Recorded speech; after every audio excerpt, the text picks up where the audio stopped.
sih yang dimaksud dengan hidup pada saat ini? Hidup pada saat ini ya. Jadi gini, coba kita renungi ya, Bro. Banyak orang misalnya ketika lagi duduk aja, dia menikmati duduknya nggak, tempat duduknya, menikmati keberadaan dia saat itu. Kebanyakan enggak. Dia duduk untuk memikirkan masa depan atau masa lalunya dia. Ya enggak? Begitu juga ketika makan. Ya, apakah dia menikmati makan? Ya, setiap pilihan makannya, setiap koneksi dengan makanannya, setiap dengan merasakan makanannya, setiap kunyahannya, setiap ketika dia masuk makanan itu ke tubuhnya. Apakah dia benar-benar menyadari ya saat itu? Kebanyakan enggak kan, bisa sambil nonton, bisa sambil ngobrol, atau mungkin sambil berpikir juga ya. Jadi banyak aktivitas yang kita lakukan itu nggak pada saat ini, nggak hidup pada saat ini. Jadi kita ada di sini ya, tubuh kita pada saat ini, tapi kesadaran pikiran kita itu ada di masa lalu dan di depan. Jadi kalau mau memang hidup saat ini, nikmatilah setiap momen. Dari mulai kita duduk, mulai kita berjalan, ketika bekerja ya fokuslah ketika bekerja. Itu kan setidaknya kalau mau berpikir masa lalu atau masa depan, setidaknya 10% aja. Ya 80% total banyak di sini. Ya, jadi sehingga kita akhirnya benar-benar hidup. Ya, kita benar-benar merasakan hidup. Karena yang benar-benar hidup itu kan pada saat ini, di masa depan kan nggak ada, ya kan? Apalagi masa lalu kan sudah lewat. Itu maksudnya sih. Bagaimana agar bisa fokus menjalani hidup pada saat ini dan terhindar dari anxiety, depresi, dan stres? Ya benar, dia ngebahas banyak ya yang juga mengalami anxiety juga kan. Kecemasan itu memang nggak mudah ya bagi, apalagi di lingkungan itu nggak mengerti apa yang sedang dialami oleh yang bersangkutan. Kebanyakan kan mereka hanya mau motivasi aja untuk berpikir positif dan lain sebagainya, tapi tidak segampang itu. Kenapa tidak segampang itu keluar dari anxiety? Karena dia sudah benar-benar sudah terprogram gitu ya, dari akumulasi yang dia lakukan yang selama ini overthinking. Ya, dia masuk ke sebuah program-program alam bawah sadar yang berupa kekhawatiran dan kecemasan. Mungkin awal-awal dulu berpikir kecemasan satu, kecemasan dua, gimana kalau gini, gimana kalau gitu, tidak terasa sampai ke fisiologinya atau ke tubuhnya. Ya, emosi itu tidak terasa ke tubuhnya. Tetapi lama-lama karena terakumulasi, lama-lama akhirnya terasalah kecemasan yang akhirnya berlebihan. Nah, sebagaimana nih untuk bisa melepaskan secara pelan-pelan? Salah satu caranya secara bertahap. Anda tidak perlu terburu-buru ya untuk saya harus bebas dari anxiety gitu ya, atau kecemasan atau overthinking juga gitu ya. Nggak perlu harus terburu-buru karena nanti akan mengakibatkan atau bumerang, akhirnya merasa bersalah, merasa belum berhasil dan lain sebagainya. Jadi pelan-pelan aja, mulai merasakan, menikmati momen per momen ya, mulai setiap harinya mensyukuri apa yang ada, bukan yang mengkhawatirkan yang nggak ada gitu ya. Jadi fakta-fakta yang realita yang sedang dialami, bahwa kita masih punya kesempatan buat hidup ya, untuk memperbaiki sesuatu, bisa merasakan makanan ya, bisa hal apapun yang bisa kita nikmati dan syukuri, mulai dari sana ya. Tentunya kalau agak berat itu kan memang disarankan pergi ke seorang profesional sih ya, karena mereka bisa memfasilitasi, membantu kita untuk menemukan akar masalah. Karena karakter atau sifat yang overthinking, yang selalu berpikir khawatir, itu juga coping dari lingkungan kita, terutama orang tua atau lingkungan waktu di keluarga. Jadi kita mengamati, melihat, merasakan saat itu mengenai Kekhawatiran ini bisa kita serap dari ibu kita, bisa dari bapak kita, ya, dan lain sebagainya. Nah, itu seorang profesional biasanya eh, mengehkan atau mendampingi untuk menyadari bahwa akar masalahnya atau sumbernya dari mana, ya, sehingga emosi pada saat itu di memori di saat itu bisa dilepaskan, ya. Ya, misalnya kekhawatiran dulu, misalnya orang tua kita lagi mengkhawatirkan tentang finansial misalnya. Kita kan ada di sana tuh, ya, waktu kecil. Seolah-olah kita nggak mengerti akan finansial. Kita seolah-olah tidak mengerti waktu itu bahwa kita merasakan kondisi orang tua kita. Sebenarnya kita sudah bisa merasakan hal itu, ya, dan itu masuk dalam bawah sadar sehingga nanti ketika sudah dewasa kita pun akhirnya melakukan hal yang sama karena berangkat dari program itu, ya. Ada juga yang mengkhawatirkan tentang hubungan suami istri, ya, karena sering melihat orang tuanya tidak harmonis dan lain sebagainya, sehingga dia menyimpan memori-memori yang menakutkan akan berkeluarga, gitu, sehingga dalam ketika dewasa dia pun punya ketakutan akhirnya untuk berkeluarga, ya, sehingga dia menyimpan, misalnya punya keyakinan bahwa buat apa saya berkeluarga yang ujung-ujungnya akhirnya pisah juga, ya, ngapain saya berkeluarga yang akhirnya tidak membahagiakan dan lain sebagainya. Jadi akhirnya berkeluarga tuh nggak enak, ya, nggak asik gitu, ya, sehingga mereka memilih itu atas dasar memori atau pengalaman di masa lalunya. Jadi penting juga sebenarnya dengan tahapan yang tadi untuk pertolongan pertamanya adalah eh, mensyukuri setiap harinya, ya, dan disarankan juga pergi ke seorang profesional yang mengerti akan hal ini untuk menggali akar masalahnya itu, gitu kok. Kenapa generasi sekarang mentalnya sangat rapuh dan lemah? Ya, menurut saya itu stereotype sih.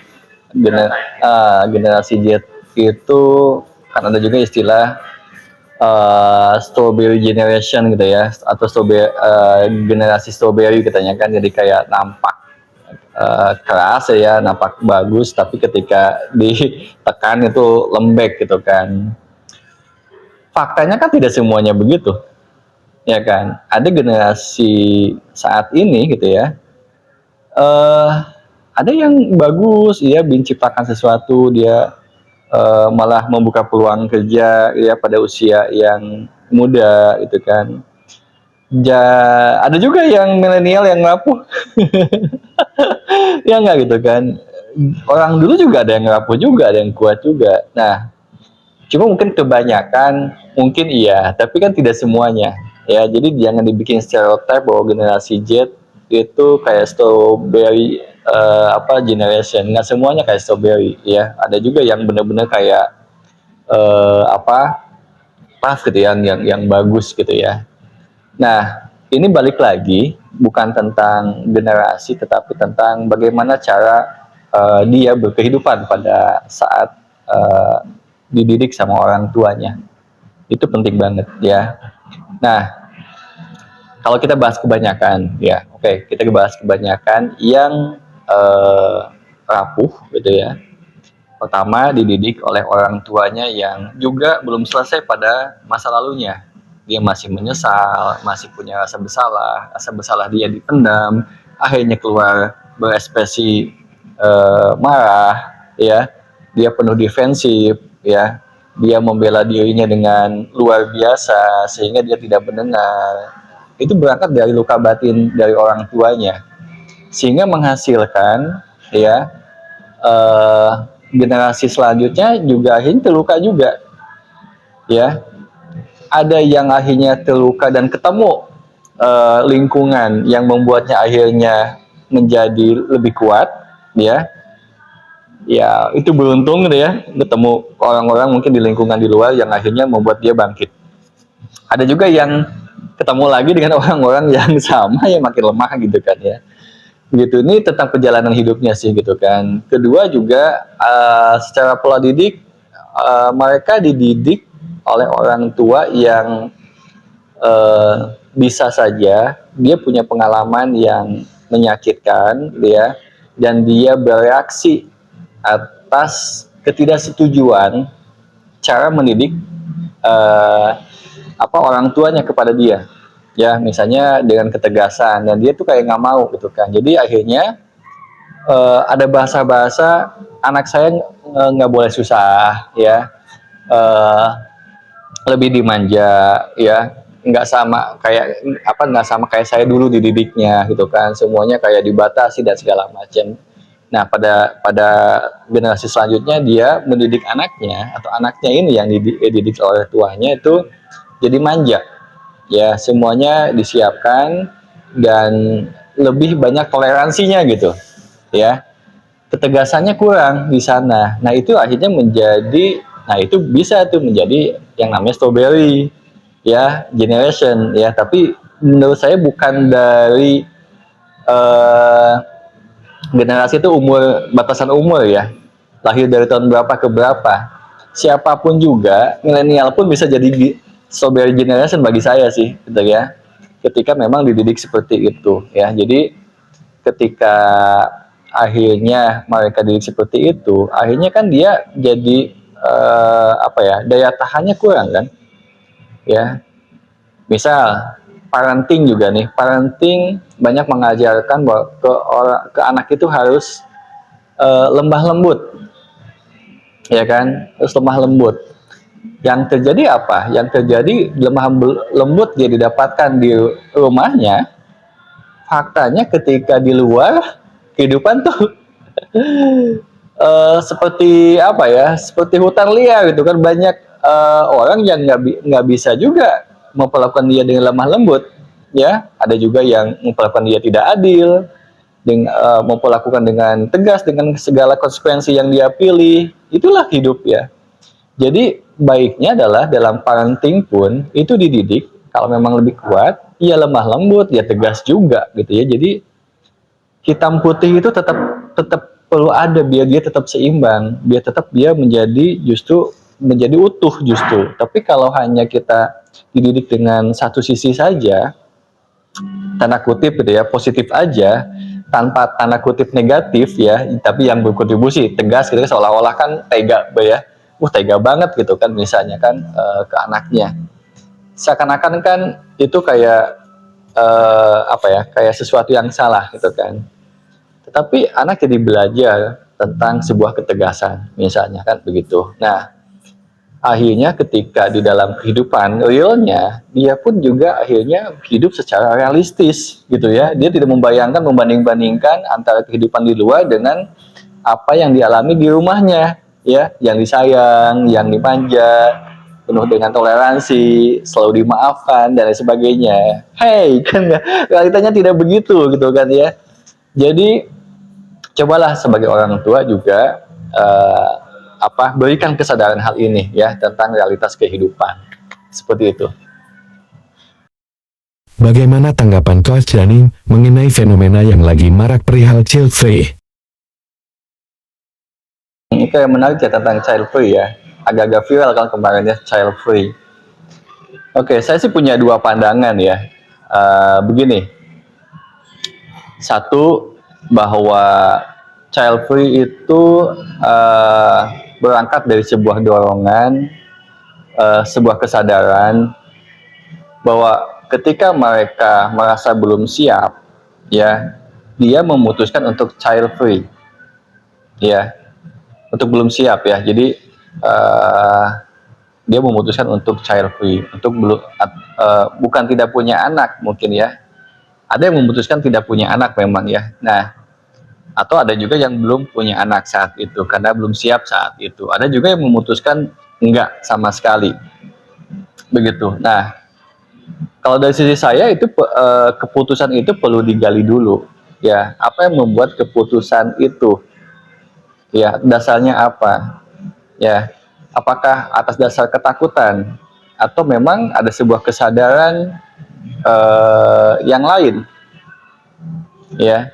Nah, kalau dari ketakutan, ya, berarti kan ada isu di dalam dirinya, ya, yang tadi kalau memang tadi di video sebelumnya itu kan ada pengalaman yang di masa lalunya kurang menyenangkan, yang dialami di keluarganya, di orang tuanya, ya, atau dirinya sendiri ketika dulu merasa diabaikan, merasa tidak diperhatikan, ya, dan tersakiti, ya, di keluarganya, sehingga dia tidak mau mengalami eh, anak, ya, atau suatu hari nanti kalau punya anak tidak mau mengalami seperti dia, gitu kan, sehingga dia memutuskan nggak usah, ya, cukup saya aja, ya, yang tersakiti kan, gitu. Jadi keputusan itu kan berdasarkan dari traumatik atau dari pengalaman yang tak lengkap pada waktu itu, ya. Jadi keputusan child free itu, jadi saya tidak berpihak apa setuju apa tidak nih tentang child free, tetapi yang perlu ditanyakan adalah dorongan asal dari keputusan tersebut, begitu. Yang kedua adalah kalau atas dasar ketidaksiapan, ya, ketidaksiapan itu juga dari mana, ya. Mungkin saja kan tadi kan dari ya, overthinking, dari kekhawatiran, dari kecemasan akan masa depan, ya. Di sisi yang lain, di situ atas dasar kekhawatiran berarti kan ada mental, ya, mental kurang yakinnya dirinya tidak mampu, gitu, tidak pantas, tidak layak, tidak bernilai untuk mempunyai anak, ya. Memang anak itu bukan sebuah kewajiban, maksudnya harus punya anak tuh enggak, gitu kan. Tetapi keputusan ini dari mana? Kalau keputusan ini dari kekhawatiran, dari ketakutan, itu pun isu juga, ya kan? Isu dari kekhawatiran yang tentunya dia tidak percaya diri, gitu ya. Kalau tidak percaya diri, kenapa enggak? Itu yang dikuatkan, gitu ya. Itu yang dikuatkan dalam hal apapun, bisa dari segi mental, bisa dari skill, bisa dia benar-benar bersungguh-sungguh lah dalam berkehidupan, sehingga dia mempunyai keyakinan bahwa rezeki itu, ya, ada yang menjamin, gitu ya. Ya, kayak saya aja mungkin, ya, saya angkatan milenial lah kira-kira, ya. Kekhawatiran untuk memiliki anak itu ada dari dulu sih, ya kan. Maksudnya kekhawatiran bagaimana mencukupi nantinya, bagaimana nanti membiayai sekolah, ya, bagaimana mendidik anak dan sebagainya, tuh kayaknya nggak pada zaman sekarang aja, gitu ya, pada generasi Z aja atau generasi yang sebelumnya. Dari dulu juga udah ada, ya. Tetapi bagaimana akhirnya meyakinkan diri kita, meyakinkan tuh dengan beberapa usaha, ya, maksudnya ya memang memantaskan apalagi yang bisa saya usahakan, apalagi yang bisa saya ciptakan dan lain sebagainya, ya, kesempatan peluang apa yang bisa saya ciptakan terus menerus sambil memiliki keyakinan bahwa yang hidup itu ada yang menjamin, gitu. Nah, keyakinan itu yang perlu dipegang. Nah, jangan-jangan kekhawatiran yang banyak orang tentang berkeluarga, tentang memiliki anak, gitu, seperti yang umumnya sekarang, bukan umumnya, mungkin sebagian, ya, sebagian mereka memutuskan untuk tidak berkeluarga atau mungkin nggak punya anak, itu karena kurang yakin pada dirinya. Nah, ini juga menarik, kenapa kurang yakin? Karena secara ego, ya, sudah dilemahkan, ya, pada zaman dulu, ya, dirinya itu sudah dilemahkan oleh siapa? Ya, paling dekat adalah orang tua, ya. Pelemahan itu dari mana sih?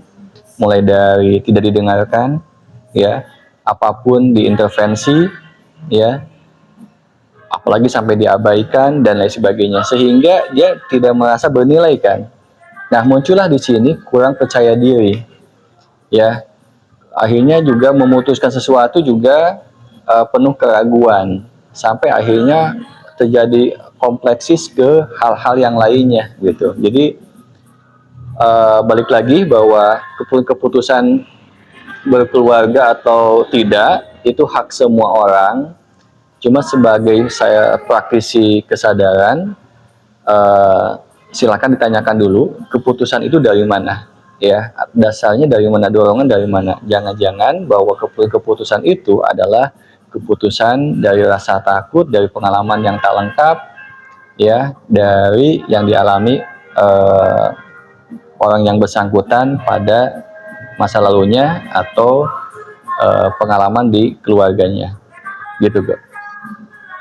Apakah perlakuan orang tua zaman dulu yang menggunakan kekerasan adalah metode mendidik anak yang baik? Nggak juga sih gitu kan, tegas itu kan nggak harus keras seperti itu ya, itu kan abuse kan sebenarnya kan.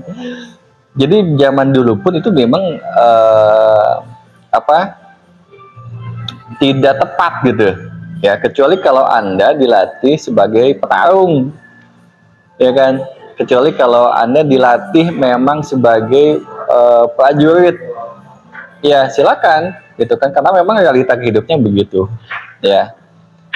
Misalnya pendidikan di sebuah bela diri kan ada tuh dipukul-pukul, tapi kan atensinya bukan menyakiti kan, atensinya membuat dia kuat ya. Tapi kan kebanyakan kan ini tidak kan, pemukulan terjadi di anaknya di sama orang tuanya karena memang orang tuanya kesel kan, kesel atas apa ya, atas sikap atau sesuatu dari anaknya ya. Apakah dia merasa tidak didengar sebagai orang tuanya, tidak diturutin, atau ekspektasi orang tuanya tidak terwujud pada anaknya gitu kan. Berarti kan bermasalah tuh, pukulan itu bermasalah kan.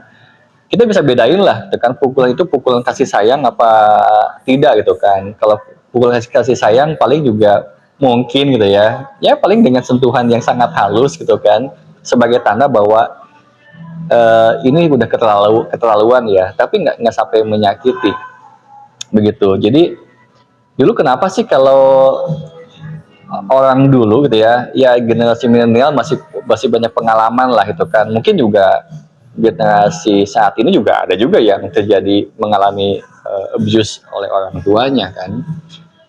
Ya faktanya orang tuanya memang dididik seperti itu dulunya ya, dia mewariskan gitu. Ada kemarahan yang tersimpan dan akhirnya diwariskan kembali kan begitu. Jadi dia mewariskan sebuah keadaan ya, emosi, sikap mental yang sebenarnya dia dapatkan pelakuan itu dengan orang tuanya dulu ya. Jadi tidak kenapa akhirnya dengan pendidikan itu menjadi kuat, seolah-olah kuat ya, dengan wajah yang sangat apa ya, kayak kuat lah gitu ya, tapi hatinya terluka itu ya. Ada memori yang terluka sebetulnya ya, cuma dia seolah-olah harus kuat ya, karena kan bisa saja kan dulu sering dibilangi ya gitu ya, sering bilang orang tuanya untuk apalagi laki-laki nggak boleh cengeng ya, kamu harus kuat dan lain sebagainya, sehingga dia menahan itu. Jadi tampaknya tampak kuat tapi hatinya banyak yang terluka loh gitu kan. Ini yang kita lihat terluka ya, apa yang terlihat kuat itu tuh banyak yang begitu.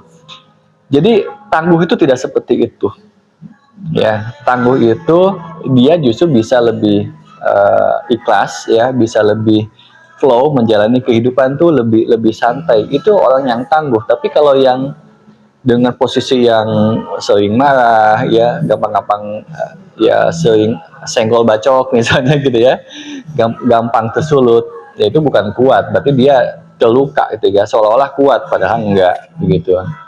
Nah, jadi tetap saja bahwa tegas itu tidak seperti itu. Jadi yang namanya tegas itu kan bisa terlihat dari intonasi ya, dari tatapan, dari sebuah ucapan yang terstruktur ya, ketika sebuah keadaan atau anak itu melampaui batas misalnya, ini kita perlu menyadari, oh ini perlu diperingatkan dengan lebih tegas gitu ya.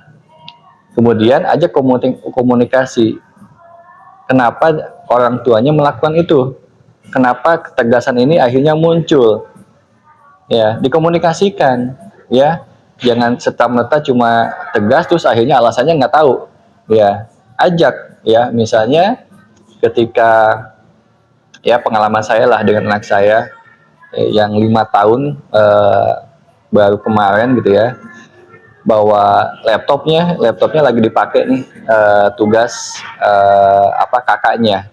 Nah si anak yang 5 tahun ini pengen pakai laptop, dia menggoda terus, dia sampai nangis gitu ya, mau pengen laptop gak terus menerus kan kayak gitu. Nah terus saya bilang, oke, sabar ya gitu kan, ini laptopnya lagi dipakai dulu ya, sama si kakaknya, ya kan begitu. Nah kemudian karena dia terus menerus menggoda gitu kan, ya itulah jurusnya anak-anak bisa gitu ya, menggoda dengan nangisnya gitu kan, membuat kita tidak nyaman gitu ya, dan lain sebagainya gitu. Itu senjatanya mereka. Nah ya kita juga akhirnya dia bermain, ya kita juga bermain acting juga ya dengan ketegasan itu ya. Ingat ya, bermain acting karena memang dibutuhkan. Dia bermanipulasi, ya kita juga bermanipulasi juga kan gitu. Intonasi saya akhirnya meninggi, ya meninggi. Saya bilang,